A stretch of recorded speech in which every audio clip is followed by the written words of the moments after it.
père n'était pas d'humeur à discerner ce genre de finesse. « Ah !» s'écria-t-il dès son entrée, sur un ton qui exprimait à la fois la fureur et la satisfaction. Grégor écarta la tête de la porte et la leva vers son père.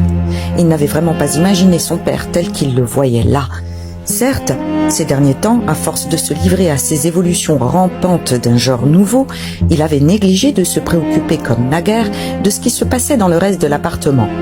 Et il aurait dû effectivement s'attendre à découvrir des faits nouveaux. Mais tout de même, était-ce encore là son père ? Était-ce le même homme qui, naguère encore, était fatigué et enfoui dans son lit quand Grégor partait pour une tournée ? Qui, les soirs où Grégor rentrait, l'accueillait en robe de chambre dans son fauteuil ? Qui n'était guère capable de se lever et se contentait de tendre les bras en signe de joie ? Et qui, lors des rares promenades communes que la famille faisait quelques dimanches par an et pour les jours fériés importants, marchant entre Grégoire et sa mère qui allait pourtant déjà lentement, les ralentissait encore un peu plus, emmitouflé dans son vieux manteau, tâtant laborieusement le sol d'une béquille précautionneuse et, quand il voulait dire quelque chose, s'arrêtant presque à chaque fois pour rameuter autour de lui son escorte. Mais à présent, il se tenait tout ce qu'il y a de plus droit. Revêtu d'un uniforme strict, bleu à boutons dorés, comme en portent les employés des banques, il déployait son puissant double menton sur le col haut et raide de sa vareuse. Sous ses sourcils broussailleux, ses yeux noirs lançaient des regards vifs et vigilants. Ses cheveux blancs, naguère en bataille, étaient soigneusement lissés et séparés par une raie impeccable.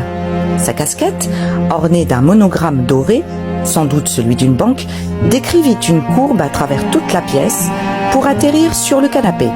Puis, les mains dans les poches de son pantalon et retroussant ainsi les pans de sa longue vareuse, il marcha vers Grégor avec un air d'irritation contenue.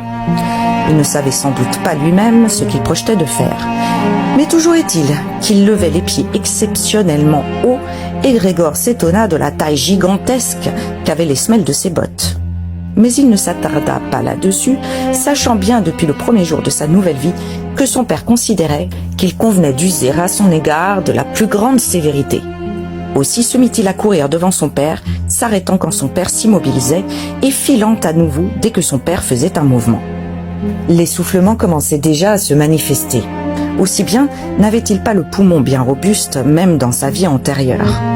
Tandis qu'ainsi il titubait, ouvrant à peine les yeux pour mieux concentrer ses énergies sur sa course, et que dans son hébétude, il n'avait pas idée de s'en tirer autrement qu'en courant, et qu'il avait déjà presque oublié qu'il disposait des murs, en l'occurrence encombrés de meubles délicatement sculptés, tout en pointe et en créneau, voilà que, lancé avec légèreté, quelque chose vint atterrir tout à côté de lui et rouler sous son nez.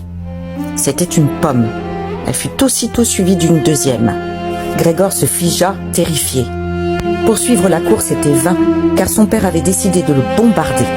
Puisant dans la coupe de fruits sur la desserte, il s'était rempli les poches de pommes, et maintenant, sans viser précisément pour l'instant, les lançait l'une après l'autre. Les petites pommes rouges roulaient par terre en tous sens, comme électrisées, et s'entrechoquaient. L'une d'elles, lancée mollement, effleura le dos de Grégor et glissa sans provoquer de dommages. Mais elle fut aussitôt suivie d'une autre qui, au contraire, s'enfonça littéralement dans le dos de Grégor. Il voulut se traîner un peu plus loin, comme si cette surprenante et incroyable douleur pouvait passer en changeant de lieu. Mais il se sentit comme cloué sur place et s'étira de tout son long, dans une complète confusion de tous ses sens. Il vit seulement encore, d'un dernier regard, qu'on ouvrait brutalement la porte de sa chambre et que, suivi par sa sœur qui criait, sa mère en sortait précipitamment, en chemise, car sa sœur l'avait déshabillée pour qu'elle respirât plus librement pendant son évanouissement. Puis que sa mère courait vers son père en perdant en chemin, l'un après l'autre, ses jupons délacés qui glissaient à terre. Et qu'en trébuchant sur eux, elle se précipitait sur le père, l'enlaçait, ne faisait plus qu'un avec lui. Mais Grégor perdait déjà la vue. Et les mains, derrière la nuque du père, le suppliaient d'épargner la vie de Grégor.